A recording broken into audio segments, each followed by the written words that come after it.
might have seen this article in The Guardian UK saying EHRC Commissioner calls for period of correction on trans rights after legal ruling. Akua Reindorf said law never permitted self-ID, but trans campaigners call remarks profoundly unhelpful.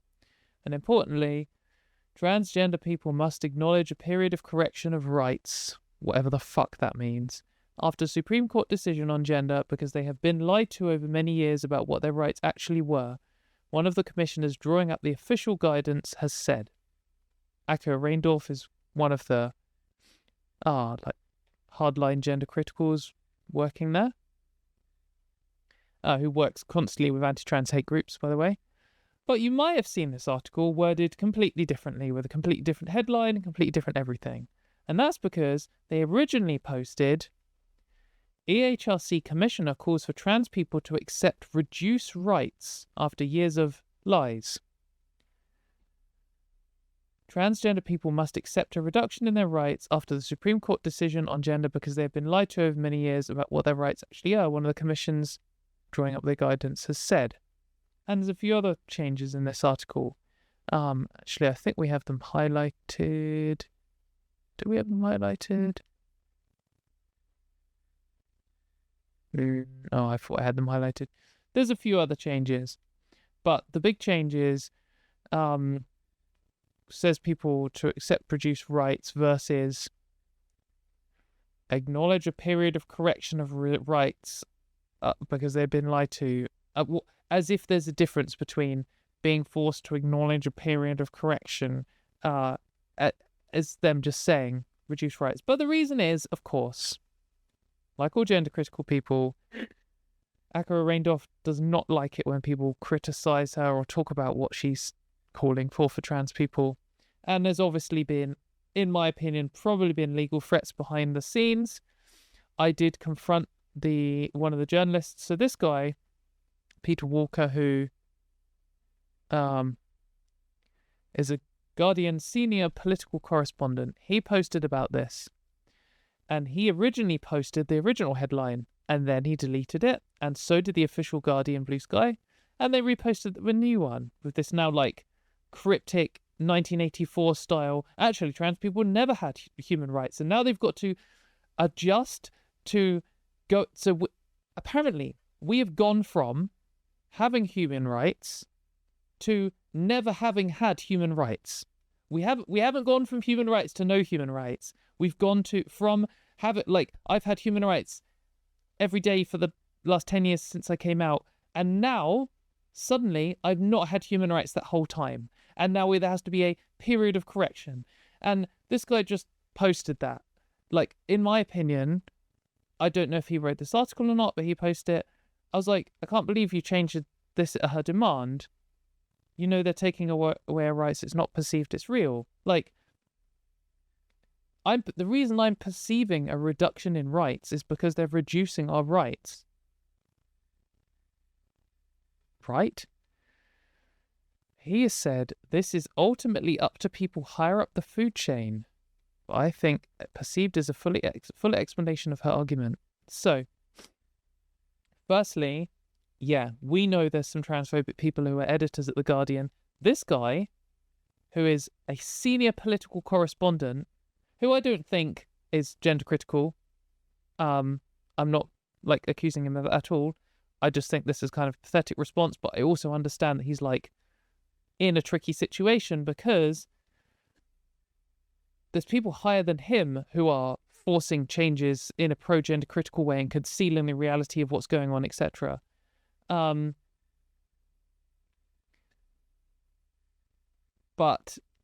Yeah, so we already knew there was transphobic editors at The Guardian. But when he says, I think perceived as a full explanation of her argument, I think that's kind of bullshit. So I've watched the video, and what the quote in the updated one is literally what she says. She says, trans people should accept... no, sorry, wrong one. Trans people must undergo a period of correction on trans rights because they've been lied to over many years. That is literally what she said in response to someone in the audience saying, what about trans people who have said that they feel like they've lost their human rights. But the whole point of the journalist isn't to just blindly report what like people in positions of power are saying. Like if she said, oh, trans people have more human rights than ever, like would they just publish that as the headline? No, because they would know that that would be factually untrue. The EHRC is currently like involved in a consultation. They've already put out guidance, interim guidance, saying that trans people should have rights that we've previously had taken away. So when she says they should quote her accurately and truthfully, and she did say that trans people must acknowledge a period of correction and have been lied to over many years. But they should then say, however, factually, trans people have had these rights which have recently been taken away by the Supreme Court, and the EHRC is writing guidance which is 180 degrees drastically different from previous EHRC guidance, which specifically said that trans people can use the correct facilities, and just write that as a fact. So why all this like oh no, it's a better explanation of her argument? No, her argument is that trans people have gone from like that history has changed. That's the argument she's making, and it's wrong. So what are you doing? Like what even is journalism if not listening to what people in power say and then quoting them and then explaining underneath the facts? Like that's literally what it should be. So I just think this is ridiculous. But I did watch through this entire oh no, Poppy is using her new literary. Oh dear, Poppy. Okay, right, we've got to finish the show quickly now. I'll try and edit this bit out. So I did watch through the entire of this talk, and I actually think that this isn't the headline. It's true that this is really grim, that the person at the EHRC who's involved in literally writing the guidance is at like this anti-trans talk with a load of anti-trans people where the audience laughs the whole way through when she's like, oh, trans people thought they had rights. Like, or she didn't literally say that. Got to be so careful with these people. But like the fact that she's there and is also writing the guidance on our futures, really grim. This is worth talking about. But there was actually a clip earlier which I think is more important, where she directly says that she doesn't believe it is possible for people to have trans inclusive groups or associations. We'll listen to this clip because I don't want to misquote her and then get sued. But so let's just go to the exact timestamp on this. So I just want to give a warning for this because this talk was so grim. It involves all of the gender critical anti-trans people in the UK basically in one room. I don't know. It's got all of the gender critical legal people, which is Ben Cooper, Naomi Cunningham, Akua Reindorf, and Sarah Vine. But also in the crowd, like I was trying to spot who's who in the crowd, and I thought over here, oh, this looks like Helen Joyce, and over here looks like Mayor Forstater. I was actually wrong. Helen Joyce isn't here. This is just a lady who looks like Helen Joyce. Helen Joyce is over here.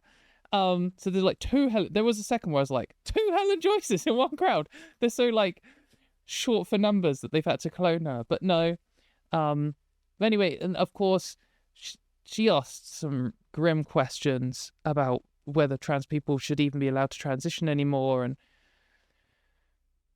man, you have to be so careful with this. Even I feel like even summarizing it, they might try and send legal threats. They just do not like people having freedom of speech and talking about these issues at all.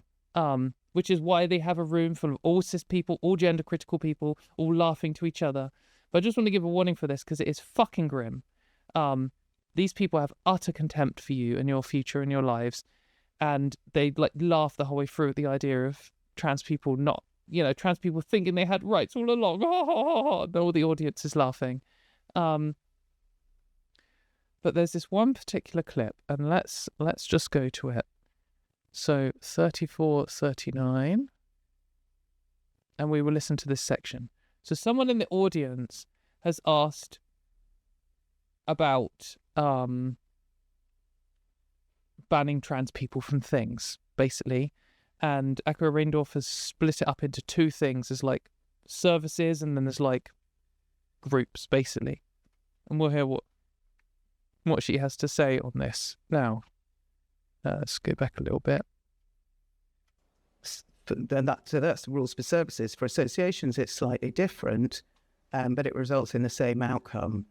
You can have, under the Act, an association, that's a group of 25 or more people with rules and membership criteria, which is just for people who have a single protected characteristic. So group for older people, children, so on, women, so on. Or if everybody in the... Sorry, I had realised it was too quiet. We're going to go back. And we're not going to have that horrible noise. Has... Still quiet. Why do you make that noise? I'm really sorry. I do not know why it makes that noise when I change the volume. See what I mean about tag? 2 or more protected characteristics. Okay, here we go. We're going back to the timestamp of 34:39. Then that's the rules for services. For associations, it's slightly different, but it results in the same outcome. You can have, under the Act, an association, that's a group of 25 or more people with rules and membership criteria, which is just for people who have a single protected characteristic. So group for older people, children, so on, women, so on. Or if everybody in the group has 2 or more protected characteristics, you can do that as well. But everybody has to have all the protected characteristics in questions. So you can have a lesbian group, that's for women who are same-sex attracted. Or you can have a disabled women's group, or something of that sort. But what you can't have is a group for people with 2 separate... Well, some people have one protected characteristic and others have a different one. Because then, let's say you have a group for lesbians or women and men who identify as women, trans women. It doesn't satisfy the condition of being a single sex association, a single protected characteristic association for women, because not everybody is a woman. It doesn't satisfy the condition for being a single characteristic association for people who have the protected characteristic of gender reassignment, because not everybody has that protected characteristic. So you can't have that kind of an association. So you can't have a so-called trans-inclusive association. And as Maya says, you can always have 2 associations that join up and do things together. There are ways around it. But fundamentally, what we have started to call Sumption's law is wrong, both for services and for associations. So, I mean, just straight up here, saying she doesn't believe that you can have a lesbian association that includes trans people legally. Obviously, the vast majority of lesbian groups in the entire country, all bar one of them probably, are pro-trans. And it's the same for all kinds of other things.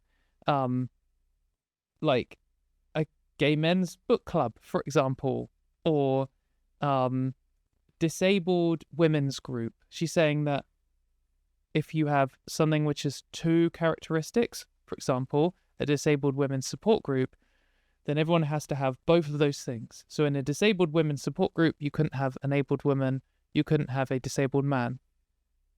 And she is just straight up saying any group like that at all, any association like that at all, cannot be trans inclusive. That is just so extreme. That is so insane. Like they're trying to ban your freedom of association. And what they would do is if you say, well, we're going to just have a trans inclusive organization anyway, then now, according to her, you are not legally allowed to ban men, for example, because you're saying, right, no, this is a women's, like a gay women's book club. for example, and you're including trans women, but you don't want to include this man who is a gender critical man and who is trying to nose his way in order to make a scene and make a mess and ruin your book club because you allow trans people. And then if you tell him to go away, he can sue you, and you can't say, no, he's not allowed to join because this is a gay women's book club, because they'll say, you have a trans woman in your group. Therefore, you are not protected under the law. And so it has to be an everyone group. So you have to let him in.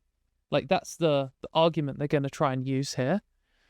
And this is the fallout of the Supreme Court case, which just shows it makes absolutely no sense, because now all of a sudden, every single gay rights group or meeting group or like everything in the entire country cannot legally be those groups anymore. Like they've essentially attempted to tear apart every single. The ones that I know about are like gay rights groups and stuff, LGBT activism.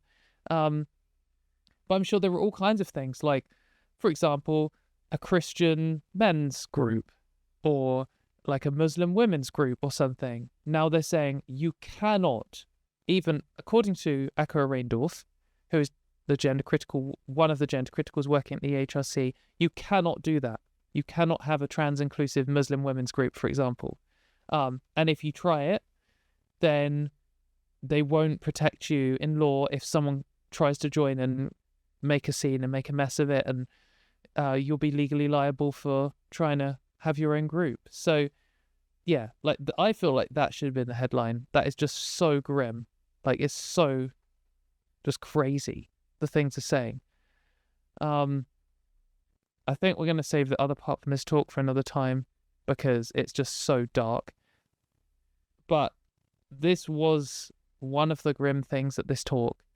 And it's just a room full of all these, like, shitheads all laughing to each other as they talk about... They call trans people slurs the whole way through. And they're all laughing at it. And they just talk about us as if we're absolutely undeserving of any equality or rights at all.